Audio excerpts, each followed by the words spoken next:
Hello students, how are you? By the grace of God, weekly trading levels are ready and I am presenting over here.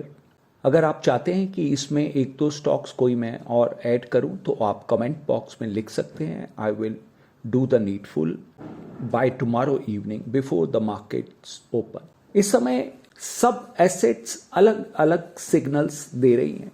US के stocks are up और वो signal दे रहे हैं कि economy boom में है, economy में स्ट्रेंथ है. ऑयल प्राइसेस डाउन आ रहे हैं तो वो सिग्नल दे रहे हैं कि शायद हम रिसेशन की तरफ बढ़ रहे हैं. यूएस और other home prices are moving up जो सिग्नल दे रहे हैं कि रेट कट आगे होते चले जाएंगे. Even gold is up. वो क्या सजेस्ट करता है कि इन्फ्लेशन फिर हो सकता है. Gold is pegged to inflation, and the second it is the war or disturbance. Dollar भी लगातार स्ट्रांग होता चला जा रहा है जो ये सिग्नल दे रहा है कि यूरोप, कनाडा, चाइना की हेल्थ बुरी है. लॉन्ग टर्म बॉन्ड्स सिग्नल दे रहे हैं कि फेड शायद और अधिक रेट कट ना करे. उसका प्रमुख कारण कि Fed deficits is near to 6.4% of GDP, US GDP. दूसरी तरफ अगर हम स्टॉक मार्केट की तरफ बढ़ते हैं तो वहां यूएस 30 और यूएस 100 दोनों ने आउट परफॉर्म किया. Even Australian ASX that was up are making new all time highs. German का जो डैक्स है वो फ्राइडे को सिर्फ पुराने अपने ऑल टाइम हाई के 34 पॉइंट्स ही जो उन्होंने अक्टूबर 17 को बनाया उससे केवल 34 पॉइंट्स दूर ही रहा. दूसरी तरफ ब्राजील की अगर मैं बात करूं तो वो अगस्त 5 के लो से भी नीचे आ गया. Hong Kong, China they are making new multi week loss.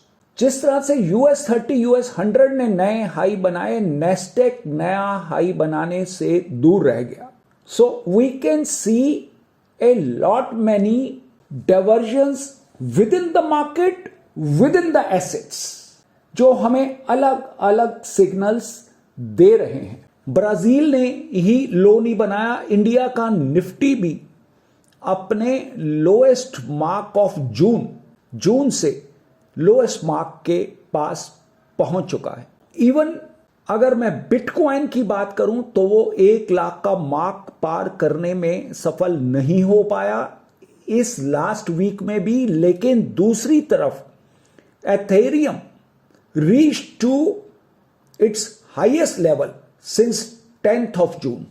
Within the same assets also there is a diversion. So इतनी ज्यादा mixed signals are with in the market. Russia की बात करूं 28 साल से वॉर और सैंक्शंस को वो झेलते हुए भी उसने कभी भी स्लो डाउन नहीं दिखाया. और this is the first time कि रूबल जो which is the currency of Russia dropped in a big way. Inflation ने भी अपनी दस्तक जोर से दी और उसके बाद प्रेसिडेंट पुतिन को रशियन सिटीजन्स को ये कहना पड़ा there is not any reason to panic. अभी 2025 को आने में केवल 29 डेज रह गए हैं और इस 29 डेज में भी कुछ लार्ज स्विंग्स हमें देखने को मिल सकते हैं और शायद first and the second month of 2025 भी कुछ बड़े स्विंग्स देखने को मिले. मार्केट को शांत होने में शायद अभी समय बाकी है. I may be wrong. I am not saying what I am saying that's going to happen. I cannot dictate the market, but these are the possibilities. When there are the possibilities, we should remain alert. जितना हम humble रहेंगे, जितना aggression से दूर रहेंगे, we will be benefited.